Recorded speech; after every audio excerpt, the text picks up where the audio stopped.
నమస్తే, నేను Roja. Welcome to special debate. దేశవ్యాప్తంగా ఓటర్ల జాబితా ప్రత్యేక సమగ్ర సవరణ చేపట్టేందుకు కేంద్ర ఎన్నికల సంఘం సిద్ధమైంది.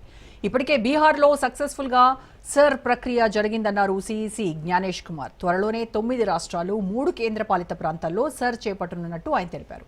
ఉత్తరప్రదేశ్, పశ్చిమ బెంగాల్, ఛత్తీస్గఢ్, రాజస్థాన్, మధ్యప్రదేశ్, గుజరాత్, గోవా, కేరళ, తమిళనాడు రాష్ట్రాలతో పాటు అండమాన్ నికోబార్, లక్షద్వీప్, పాండిచ్చేరి కేంద్రపాలిత ప్రాంతాల్లో స్పెషల్ ఇంటెన్సివ్ రివిజన్ జరగనుంది. సుమారు 51 మంది కోట్ల ఓటర్ల జాబితాను పరిశీలించనున్నారు ఎన్నికల అధికారులు.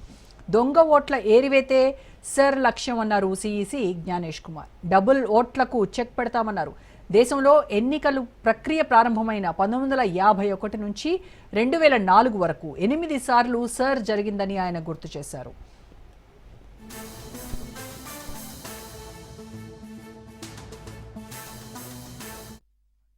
नागरिकता कानून में आसाम के लिए नागरिकता के लिए अलग प्राविधान है और दूसरा विषय ये है कि माननीय सुप्रीम कोर्ट की देखरेख में वहां पर नागरिकता की जांच का कार्यक्रम लगभग पूर्ण होने वाला है. ऐसी स्थिति में जो ये 24 जून का एसआईआर का ऑर्डर था वो पूरे देश के लिए था, वो आसाम पर लागू नहीं होता और इसलिए आसाम के लिए अलग से रिवीजन के आदेश जारी किए जाएंगे. जहां तक नई एपिक की बात थी, तो जिन लोगों की एंट्रीज में बदलाव हुआ, जिनके एड्रेस में बदलाव हुआ या जिनके पोलिंग स्टेशन में बदलाव हुआ, उन सभी को नए एपिक बिहार में मिले हैं और इसी तरह से पूरे देश में भी जहां जहां एंट्रीज में परिवर्तन होगा वहां पर नए एपिक्स मिलेंगे. जहां तक वेस्ट बंगाल की बात है, कोई भी गतिरोध नहीं है.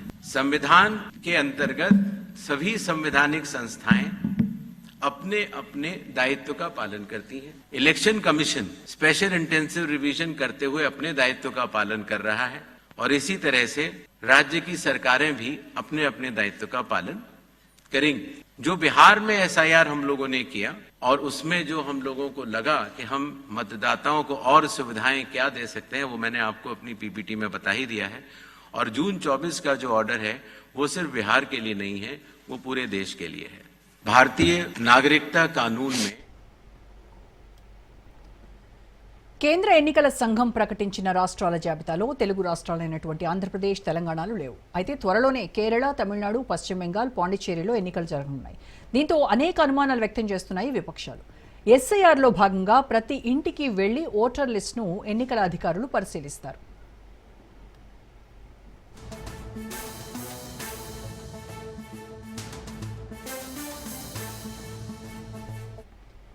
బీహార్ అసెంబ్లీ ఎన్నికల వేళ ఓటర్ల జాబితా ప్రత్యేక సమగ్ర సవరణను చేపట్టింది కేంద్ర ఎన్నికల సంఘం. అయితే ఆ జాబితాలో 65 లక్షల మంది ఓటర్లను చేర్చలేదు.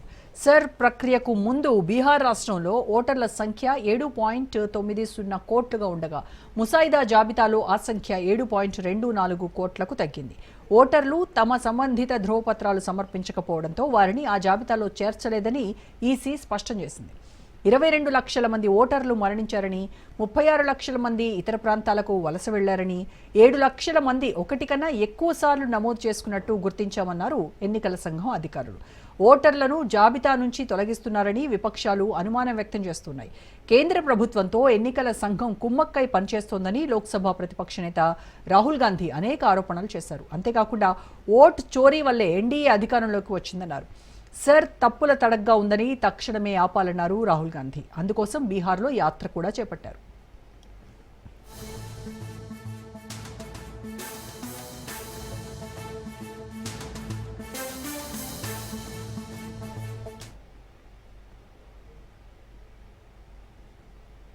ప్రజా ప్రాతినిధ్య చట్టంలోని సెక్షన్ 21(3) ప్రకారం ఓటర్ జాబితాలో సవరణలు అవసరమని ఈసీ భావిస్తే తక్షణమే ప్రత్యేక సవరణ మొదలుపెట్టే సర్వాధికారం ఎన్నికల సంఘానికి ఉంది. రాజ్యాంగంలోని 324వ ఆర్టికల్ ద్వారా ఈసీకి సవరణ అధికారాలు సంపూర్ణంగా కల్పించబడ్డాయి.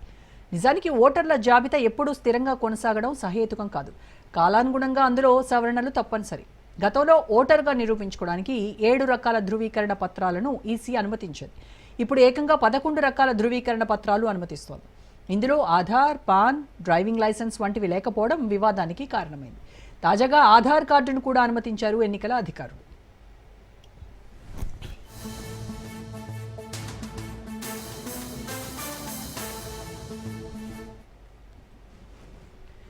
మహారాష్ట్రలో మాదిరిగానే బీహార్లో ఓట్లను తొలగించే కుట్ర చేశారనేది ప్రతిపక్షాల ఆరోపణ. తమకు అనుకూలమైన వారి ఓట్లు మాత్రమే జాబితాలో ఉండేలా మార్పులు చేస్తున్నారని ఆరోపిస్తూ సుప్రీంకోర్టును సైతం ఆశ్రయించాయి. తీవ్ర విమర్శలు, అభ్యంతరాలతో వివాదాస్పదంగా మారిన ఓటరు జాబితా సమగ్ర సవరణపై సర్వోన్నత న్యాయస్థానం కూడా కీలక వ్యాఖ్యలు చేసింది. కేంద్ర ఎన్నికల సంఘం ఆధ్వర్యంలో ఓటర్ జాబితాలో మార్పులు, చేర్పులు, సవరణలు చేపట్టడం సరైన ప్రక్రియనని జస్టిస్ సూర్యకాంత్, జస్టిస్ బాగ్చి ధర్మాసనం అభిప్రాయపడింది.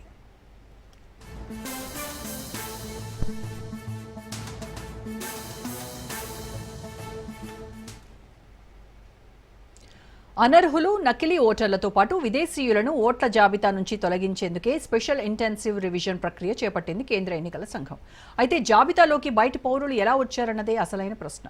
ఓటర్ నమోదుకు ఉపయోగించే ఫామ్ 6లోని నిబంధనలే అందుకు కారణంగా కనిపిస్తున్నాయి.